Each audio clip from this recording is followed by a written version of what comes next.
incumbent chief minister with his back to the wall wins an election, wins such a massive mandate. On the other hand, Madhya Pradesh, Chhattisgarh, the OBC factor is important. Raman Singh comes from a previous era where the BJP could perhaps was what I call the pre-OBC BJP. Now you've got a BJP which at every level is dominated by OBC leadership, starting with the Prime Minister. And to counter what the Congress says about OBCs being discriminated, I see any one of 3 or 4 names within the BJP's Chhattisgarh unit who are from the OBC community, who are the front runners to become the chief minister. Meanwhile, the breaking news we are getting is the BRS appears to have conceded. KCR concedes defeat in Telangana. KCR says... No, this is Krishank Mane of the BRS saying that... we respect the verdict. Yeah. So, I mean, the fact is that the first time the BRS is coming out and saying it, even though, Sudhir, the margin isn't as if, it was looking like 70 about an hour ago, it's down to 63. And we want to make very cautious. If it were to come to anywhere below 60, then all options again open in Telangana. Because the BRS so far was in the 30s, it has moved to the low 40s. 63 incidentally was the number that KCR's TRS won in 2014, the first election after the bifurcation, or around the time the bifurcation took place. So 63 is not a safe. In fact, many Congress leaders, including Reddy Bachowdi, said below 65, we are not safe. Okay, so 41 for the BRS, 63 for the Congress. The Congress, which looked to be winning big, is now winning but just about crossing the finishing line, not looking comfortable. And that's been the case. Where the BJP is winning like it is in Madhya Pradesh, it's picking up 161 seats. Our poll was bang on in Madhya Pradesh. But this is just a phenomenal victory. After 20 years of being in power, 18 years of being in power, to win in this fashion is just an electoral marvel. This is the command the BJP machine, the chief minister, the party leadership has with the voters of the state, that the Congress is less than half of the BJP. Look, there are 2 really major verdicts, I think, today that have come out. You could say 2.5. One big one is Madhya Pradesh. The surprise of the day is Chhattisgarh. I think Chhattisgarh has given the BJP a sense that this is a momentum that they built. It's not just about Madhya Pradesh, not just what the exit pollsters like Axis said. We've turned around Chhattisgarh, a state where no one gave us really... I mean, out of 10 pollsters, 8 predicted a BJP defeat in Chhattisgarh. They won that and winning it handsomely. Not in a super over, as we thought, winning it handsomely. Rajasthan, you could argue that, compared to 2013, it's not as big a win, but it's still a win is a win. So for the BJP, all 3 coming together perfect. 2.5, I said, because in Telangana, if the Congress is able to go above 65, it is some southern comfort. But boss to win 161 after 20 years in power is tremendous. No, but they won in different ways in different states. Madhya Pradesh is a pro-incumbency vote, women voting for Shivraj Singh Chauhan and the BJP on the back of Ladli Behna and various other schemes. Chhattisgarh is a management election. In that micro-management that is required, throwing up new leaders, removing your old leaders who have disaffection, anti-incumbency, and finding a way of making the Congress lose and finding a way to win. And all the big Congress leaders are losing. T.S. Singh, has not lost an election in 15 years. So let's show that on the election intelligence dashboard. We'll go through the VIPs in different states. You mentioned Chhattisgarh, so I'll start from there. In Chhattisgarh, if we look at the key candidates and how they're faring, Dr. Raman Singh in Rajnandgaon is leading. Bhupesh Baghel in Patan, the chief minister who's now on his way out, is leading. T.S. Singh is actually trailing in Ambikapur. He comes from the Sarguja area. Yep. He's trailing Deputy Chief Minister. Amit Jogi naturally trailing in Patan if Bhupesh Baghel is winning there. Vijay Baghel, again, the third, the MP over there, he's trailing. Apart from that, Arun Sahu. Now, listen to this man and his story carefully, because he's one of those who could potentially be Chief Minister. He is leading in Lormi. He is the state party chief. He's a sitting MP. I was on a flight with him on the way back from Raipur. He thinks he's going to be chief minister if the BJP wins, and now they've won, so he thinks he'll be fancying his chances. Fancying his chances also will be Brijmohan Agarwal. The problem, though, is that he comes from the Banya trader community, and therefore it's much tougher for him to be made chief minister in a tribal state, because, the tribals versus the traders, that's the dynamic at play over there, so it's complicated for him. Apart from this, let's take a look at, for example, another senior Congress leader is trailing again in Durg Gramin. Tamraj Bhatt Sahu is trailing, the state home minister. So that's as far as Chhattisgarh is concerned. From here, let me come to Rajasthan and take you through some of the key VIPs for Rajasthan. Ashok Gehlot leading in Sardarpura. He, though, is on his way out. To his credit, if there is credit, he hasn't been hammered as badly as he usually gets hammered at the end of his term. He's been beaten, but not as badly as he usually gets beaten. Vasundhara Raje Scindia in Jhalra she has won. Sachin Pilot is leading in Tonk. CP Joshi in Nathdwara is trailing. Rajyavardhan Rathore is leading. He was trailing initially in Jotwara. Rajendra Rathore in Taranagar is trailing. Pratap Kacharya was, interestingly, Preeti, he is trailing in civil lines. Satish Punia of the BJP trailing at this moment. Govind Dotasra is leading Lachmangarh. Professor Gaurav Vallabh, the spokesperson who's contesting in Udaipur, is trailing. Shanti Dhariwal is leading. Vishwaraj Mewar, interestingly, in Nathdwara is actually beating CP Joshi. Apart from this, Kyorilal Meena is winning in Savai Madhopur. Diya Kumari is winning. She's won in Vidyanagar. That is one of the safest seats. Mohan Balaknath is leading in Tijara. Now, these 2 candidates are also those who would be fancying their chances, Ashok Malik, if the BJP is to institutionalize a generational change in Rajasthan. But they can do a change in Chhattisgarh and in Rajasthan if they want it. In Madhya Pradesh, because you've got an incumbent chief minister, he's won with 162. It's that much. Now, आपने change किया है. आप सुबह से तो उल्टा बोल रहे हो. इतना लगा कि finally been able to convert him. I feel the moment for generational change is when you have 150 seats rather than 120. But that's my hunch. I'm not in politics. I think the change. I think Rahul, the generational change will take place in Rajasthan. And Rajasthan, there are because I don't think that Vasundhara. You see, you fought this election without projecting her, and you get one. Unlike the past. So once you've done that, once you've not projected her, you had a Parivartan Yatra, she was not necessarily the only person part of it, then you've got options. Then you've got every reason to say. As in Chhattisgarh. As in Chhattisgarh. In Chhattisgarh, almost certainly, as in Rajasthan, or in Rajasthan, they will look at the caste calculus. Do you want to, in some way, look at OBC politics again in Rajasthan? Do you want to look at possibly a tribal face? You see, the BJP always looks at caste calculus. My sense is it will be someone from the OBC community there. And there are plenty to go by. There's Baba Balaknath, there's Bhupendra Yadav, there is Gajendra Shekhawat who fancies his chances as well. There is CP Joshi who comes from Chittorgarh. Okay, those are interesting images there. DK Shivkumar giving a laddu. The only laddu the Congress can eat today is in Telangana. Revanth Reddy likely to be the next chief minister. getting a nice big laddu from DK Shivkumar. He went there to safeguard his MLAs. Hopefully that's not required. 65 is where the Congress is at. There's a new party which has been formed today called Congress S. Which is what? Congress South. In the past, there used to be a Congress S, which Sharad Pawar and others had broken away and formed in the 1980s. A new party has been formed called Congress S. This party is the party which is dominant south of the Vindhya. I want That's to the ask a story. question to Sudhir. Sudhir, I'm looking at the trends, especially where the AIMIM is concerned, and it's fascinating because it's completely shrunk. It's the decimation of the AIMIM. So that, yes. Yeah, it's still leading in 7 seats, so they may still win their 7 seats, but the margins will be much lower. lesser. Yakutpura was what I was getting the figures for, where the BJP is said to be leading. So I think Let's be fair, just to correct to our friends, Mr. OVC. He's come back. He won 7 last time, so he's winning in 6. Only Nampalli, which was expected. You see, we have to go with the way the wind has blown. Now he's winning his bastions. But has it struck? That OVC is team B of the BJP, has that narrative struck? No, the thing is that the way the Hyderabad old city is that it is seen as an MIM citadel, which is why the voting percentage is also low. People don't go for vote. Vote karke bhi kya fayda, MIM to jeetne wala hai. So that's the general attitude. But this time it has kind of fluctuated a lot, which normally does not happen with the MIM seats. It goes in one direction. Exactly. This time the BJP has also made inroads into the MIM citadel, which would be a matter of worry for OVC 4 months down the line. Okay, Pradeep Gupta now joins us, lead pollster at Access My India. Pradeep, welcome. You've got the Telangana poll right, you've got Madhya Pradesh right. Madhya Pradesh bang on. And a real outlier. Madhya Pradesh is a real outlier. So full marks to what you got in Madhya Pradesh. Telangana full marks again. You cannot compare my performance with others. My performance is my performance. Okay, so two you've got bang on. Madhya Pradesh, Telangana. Rajasthan, directionally you were showing the Congress in front, the BJP doing much better than you'd No, anticipated. let's be honest also. We've got to be honest. You got Rajasthan wrong, you've got Chhattisgarh badly wrong. That's the truth. I have to say this. Rajdeep, in both the cases, we have also projected that BJP is likely to win the majority. We may not have called it accurately as of the You case got Rajasthan wrong last time as well. What No, went it's wrong not the wrong. Last time also we got BJP 72 seats, but Congress we said 110. Last time was okay. This time you got directionally also. This time we have projected Rajdeep. You cannot say it wrong. I agree. It is not right as well. It all depends half glass full or half glass empty. However way you want to see. I will say one thing. If it's not right, it's wrong. No, Pradeep went where no journalist went and predicted Madhya Pradesh spot on. All of us went. More than the BJP also. Even the BJP didn't. Even I said BJP ahead, but Kati ki takkar. I've got that video. So Pradeep is way is. You've said so many different things. No, I've got it all here on. I'll tell you exactly. But both of us got Preeti and I got Rajasthan right. Pradeep has got it wrong. I got Madhya Pradesh also No, right. you said also slightly. This is not Nobody said about 150, 160. Let's be clear. Okay. Let's I all think be we honest did with say ourselves. It's a way to do We didn't say wave. Yeah, I didn't nobody say said a wave. It's a wave. On the other hand, in Chhattisgarh, most of us who went there, including pollsters, predicted Pradeep that the Congress would be ahead of BJP. BJP has gone well ahead. What has gone wrong? What changed in Chhattisgarh? Let's start with Chhattisgarh because that is the real election where the turnaround compared to pollsters. Yeah, that's right. Chhattisgarh also, Rajdeep, we projected Adivasis are voting more in favor of BJP, particularly in case of Bastar region, which is the case. Now coming to the why BJP got extra vote, 3% extra vote than our projection, and as well as the more than Congress 3% more than, is basically the OBC's vote.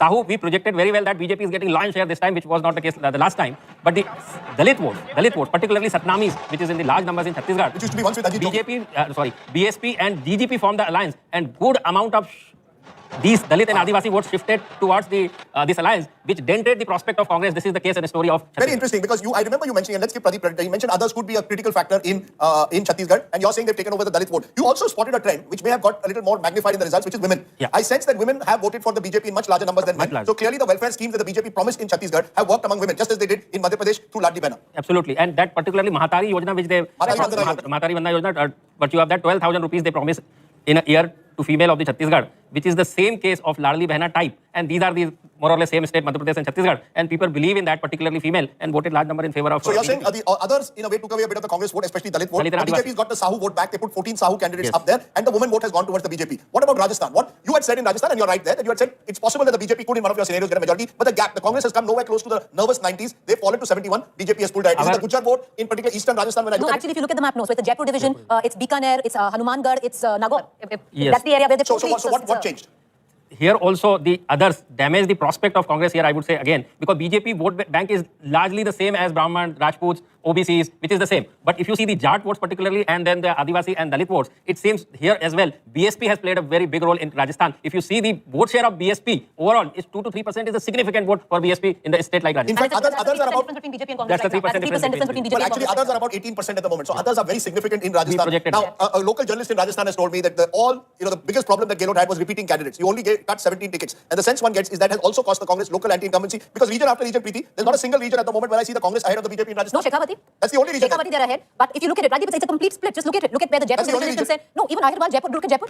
Jaipur region at the moment, we've got the BJP leading in 25, Congress in 18. Okay. The Congress had done very well there last time. Yes. In Ahirwal, which is a Gujarat-dominated area. What BJP we were 11, suspecting, INC 8 last but time. Rajdeep, what we were suspecting is that East Rajasthan will give the benefit to BJP. It's happened, but not entirely. But it's come more from areas which are, look at the map. The saffron surge is completely where The biggest saffron surge the Bikaner, Jodhpur areas. No, the biggest saffron surge in Rajasthan is in Mewar. 25 to the BJP, 6 to the Congress. So some element of polarization on the ground. Remember the Udaipur incident was magnified. The Prime Minister spent a lot of time claiming that if the Congress came back, the Kanhaiya Lal story was played out. So across Rajasthan. But this has always been a stronghold. This has been a BJP stronghold. Are we saying then therefore, Pradeep, picking up others is the challenge for a pollster. You see, and who those others are picking up votes from becomes a bigger challenge. You can get the vote share of the top two parties right, but the others, where do they get their Even votes in from? case of Rajasthan, that too, others numbers also we got a spot on. We said between 14 to 18, and 18s are likely to win as per our whatever current trends now. What is more important here, whose vote share they are getting more in numbers. And you think they got the Congress's vote share? Yes, whether they are denting to the Congress or to the BJP. That is the precisely reason why last time also our poll was not spot on, though directionally absolutely right. Now, What does this verdict mean for the Lok Sabha elections? I don't think it has any bearing on the outcome of Lok Sabha 2024, but yes, it does moral booster for the party, for the Karkartas, for the trained kind of a setting in media. You will talk lots on this direction, the way we have been talking in last 1 year for Madhya Pradesh. We were always saying too much, anti-incumbency, fatigue factor, this. No, but that. this is not fatigue or anti-incumbency. Other way around, we were talking about the Chhattisgarh. Chhattisgarh is last time it was a landslide 68 versus 15 for Congress to BJP. And that is the precisely reason why whatever is available before us, but we have no choice but to analyze that. No, but Pradeep, look at 2018 and what happened in 2019. That's what I'm saying. There was about a 10 to 15% incremental vote in these states for the BJP between 2018 Which could still well happen. which is what I'm saying. Now you've gone on a higher base. You've already, for an example, in Chhattisgarh, Rahul, the BJP fell to about 33-34% of the vote. Now they've come back over 40. Imagine if they get a 15% bump. So let me ask Pradeep that question, because a lot of the BJP top leaders who are messaging and people around them, their big thrust, and we'll hear a lot of this from the BJP in the hours and days to come, is Ab ki baar 400 par. Given the electoral arithmetic, is that possible? Is that a campaign cry or is that possible? That's what, again, I'm telling you, whatever people and everybody will see in front of them, they are going to do analysis based on that. That is the reason why we have been saying Chhattisgarh to Congress ka secured hai, and Madhya Pradesh to BJP. How did the Congress botch up Chhattisgarh? The problem here is that... How did the Congress botch up Chhattisgarh, do you think? In both that, see, the biggest picture over here is the Congress is not able to repeat their government. Governments are always repeat purely based on the performance of incumbent government, which is not the case. On the other side, BJP has shown that kind of credibility and the kind of people believe in the leadership of Narendra Modi, and whatever he says, whatever they promise. One top BJP leader who called this morning while our coverage was going on said, Pradeep tells us that Hindutva doesn't work. This verdict says Hindutva works. That is the problem with entire country. Whenever BJP is winning, meaning it is only winning because of Hindutva. This is never the case. Again and again, I keep on reminding, if that was the case, then Atal Bihari types of leader, too tall a leader, and Ram Mandir movement at that time, they never ever secured more than 186. No, but India has changed since then. Nothing has changed. In fact, the kind of a religious alignment with the emergence of youth demographically, no youth likes to go in Mandir. Tell me how many youth like to go in Mandir and go in a religious way? No, I don't agree. India is more conscious of religious identity than they were previously. People are being made more conscious of religious identity, and they are more conscious of religious identity. I'll give you a distinction. 1993, these same states, because let's call apples to apples. 1993, then of course Madhya Pradesh was one state, went to the polls in the backdrop of the Babri Masjid demolition at the peak of the Ram wave. What happened? BJP didn't have this kind of organization machinery. So I'll just come to it. BJP had to get independent support to win Rajasthan, Bhairav Singh Shekhawat. Madhya Pradesh, the Congress won, and the third, and Himachal Pradesh. Himachal Pradesh, the Congress won, and Delhi also the BJP won. Yeah, but these were the three big ones that went. What has changed from 1993 to 2023? 30 years have gone. I think three things have changed. A, the BJP, you're absolutely right, organizationally has become much stronger. The ability to do last mile connectivity is much stronger, more robust under the Amit Shah regime. Number two, you've got in Narendra Modi a leader who embodies, I would say, what I call Moditva, which is a mix of this kind of Vikas Purush that I'm going to bring you, the promised land, a better tomorrow. At the same time, the core Hindutva vote is still with you. So you've got a core plus vote. He's adding a Hindutva plus vote. Number three, I think, we've seen, I believe, a weakening of the Congress over the last 30 years. You see, when you look at a leader, you also have to look at it in the context of the opposition. I just look at the Congress in Madhya Pradesh. I covered that election 93. On the state, Digvijay Singh, Madhav Rao Scindia, Arjun Singh, V.C. Shukla, they had a phalanx of leaders. Look at the Congress today. The only leader from that time is, the two leaders from that time are still around. Everyone else is gone. You don't have a younger leadership. You look at your opposition weakens, you strengthen. It becomes a bit of a no contest. Would the BJP be able to change chief ministers, or are they likely now, in your view?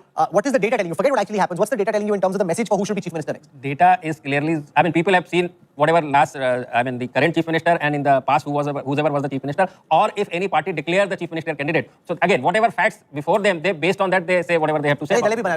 My question is, on the basis of this verdict, what's your interpretation on who's best suited to be chief minister in Rajasthan? Rajasthan, new face has to be from OBC and backward class for sure, and youth.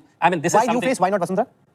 If you compare just for the moment, let's take the example first, the Madhya Pradesh. No, I'm asking you about Rajasthan. Okay, chalo, Rajasthan. Now, if Gehlot Sahab was there, the incumbent chief minister, and had BJP projected Vasundhara Raje, any common man on the earth will definitely say Gehlot wait much more than that. And that is the probably precisely reason why BJP has never projected, and Modi was the face, then things were down. Modi versus Gehlot. So this is the case. Now coming to the Madhya Pradesh, if you see the Kamal Nath on the other side, one side, and the Shivraj Singh on the other side, again the difference, any common man, 100 out of 99 will say, yaar, ye to zyada theek hai.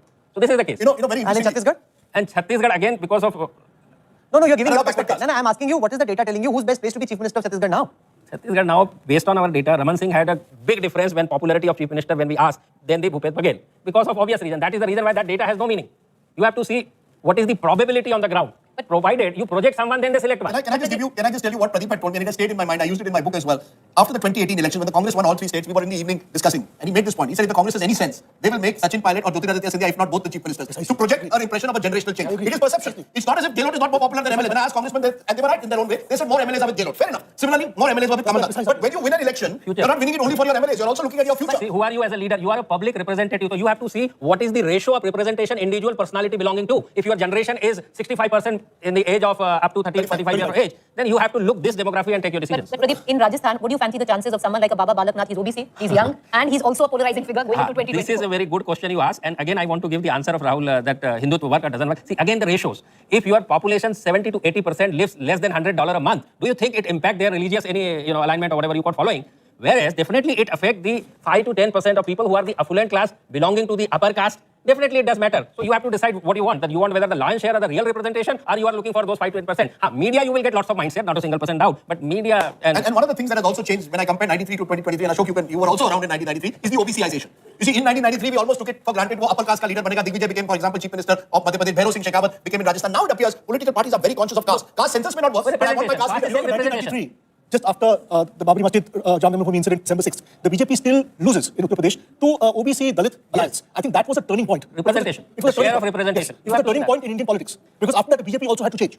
Why Naveen Patnaik is winning consecutive 5 elections? You are ignoring all this performance, and here you talk about the performance. When actual somebody come victorious, you ignore the performance when it is the case. No, I'd like to say one thing. I agree with Pradeep on one issue that elections are multifactorial. Yeah. Identity is there, of course it is there. It's not the only factor. Okay, one BJP leader sent me a message. You are missing on the fact that Mr. Modi will look for a woman face either in Chhattisgarh or Rajasthan. He has to, with 33%. And 2 names, of course, doing the round: Saroj Pandey in Chhattisgarh, Vasundhara, of course, herself, and Diya Kumari in Rajasthan. He says Mr. Modi is very clear. He needs to see one major woman face in the. I'm just telling you. They are 100% right, but both of them belonging to upper caste. That's right. I agree with you. You need backward caste. You will get backward caste chief minister, backward caste Dalit chief ministers. Vasundhara Raje is doing a press conference at this moment. Let's listen to what she's saying. I think आप लोग सबसे ज़्यादा मजा तो आप लोग ले रहे हो। हाँ, 55. You can't go to 70. Where are you going to get those votes from? I'm just thinking that they all have to be standing out there. 55. 34 last time. Last time, you know the circumstances. तो circumstances all around Rajasthan था. Otherwise, we didn't want Rajasthan. सरकार देगी ना on that. हाँ. That has changed. It did. So expectation was. During my Jhalawar visit, I was trying to find out a single post from Congress candidate. हमेशा आपने ही मेरे को कहा नहीं. I also didn't look. I must say. I'm trying to remember. नहीं. Okay, we'll start asking over this, and then we can sit and chat for a little while. तो सबसे पहले राजस्थान की ये जो शानदार जीत है, ये माननीय हमारे प्रधानमंत्री नरेंद्र मोदी जी, जिनका मंत्र था ये सबका साथ, सबका विकास, सबका विश्वास और सबका प्रयास, ये उसकी जीत है. उनकी दी हुई गारंटी की जीत है. ये जीत हमारे माननीय केंद्रीय मंत्री होम मिनिस्टर अमित शाह जी की रणनीति की जीत है. और ये जीत हमारे माननीय अध्यक्ष श्री नड्डा जी के कुशल नेतृत्व की जीत है. और फिर सबसे इंपॉर्टेंट ये भी है, ये जीत हमारे कार्यकर्ताओं की, जिनके अथक प्रयास परिश्रम की जीत है. उन्होंने दिन और रात हमारे माननीय प्रधानमंत्री जी के जो सपने को साकार करने की पूरी कोशिश करते हुए उस दिशा में मेहनत करके ये परिणाम दिलाने का काम किया है. और सबसे बड़ी बात तो यह है कि ये जीत हमारी जनता जनार्दन की है, जिसने कांग्रेस के कुराज को नकारते हुए और भारतीय जनता पार्टी के सुराज को अपनाने का काम किया है. और ये जीत 2024 में मोदी जी को फिर से देशवासियों की सेवा का अवसर देने की जीत, ये जीत है. So that's all I want to say. मेरी तरफ से कुछ नहीं है. अभी आप बंद कर दो तो फिर अपन सवाल नहीं सवाल नहीं सर, नो सवाल. अब इसके बाद आप स्विच कर दो ऑफ एंड देन अपन बात करेंगे. ये नहीं करेंगे. Type loud. You know, right through this campaign, Rahul, Vasundhara Raje has been refusing to take questions, and she's done the same today because the obvious question that was going to be asked to her, are you the chief minister? She doesn't want to get into it at the moment, and she's praised Narendra Modi 4 times. But it's beyond her control now. It's frankly beyond her control. They'll do whatever the BJP High Command thinks is right. They didn't project her. It's hardly a secret. They want to go beyond her, and they have the opportunity now to make that happen. Could they bring in someone from the centre like a Bhupendra Yadav? They did it with Yogi Adityanath in UP. Could they bring in someone like Bhupendra Yadav, who's a trusted aide of Amit Shah? Then why didn't they make him fight if they wanted him? But Yogi Adityanath didn't fight the UP election, but was made chief minister. I just wonder whether someone from the centre could come also. But the difference with Yogi Adityanath was the top BJP brass said a lot of MLAs wanted Yogi Adityanath. He was the #1 most popular candidate when it came to who people wanted to come and campaign for them. You can't really say. Doesn't command that same pan-Rajasthan appeal at the moment, but you never know. I want to spend a moment Gujarat is sweet. Even Rajdeep Sardesai can become chief minister. looking at vote share numbers. Okay, so we'll start with Rajasthan. I want to